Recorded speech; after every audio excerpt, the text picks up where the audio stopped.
السلام علیکم ورحمۃ اللہ وبرکاتہ۔ جب آپ کی آنکھوں میں بہت سے آنسو جمع ہو جائیں، جب کسی سے کچھ کہنے کا حوصلہ نہ ہو، تو آپ کبھی پریشان نہ ہونا، بس اس ذات باری تعالیٰ کی جانب دیکھنا، اس سے ایک محبت بھری نظر کے کرم کی دعا کرنا۔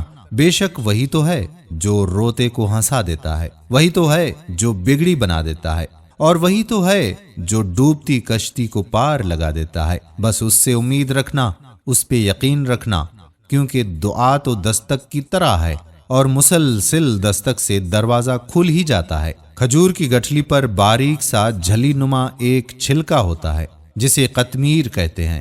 اللہ پاک فرماتا ہے کہ انسان اس کا بھی مالک نہیں، پھر اکڑ کیسی؟ میرے اللہ، ہم بہت لاچار ہیں، تو بہت رحیم ہے، ہم بہت نافرمان ہیں، تو بہت کریم ہے، ہم بہت گنہگار ہیں، تو بہت غفور ہے۔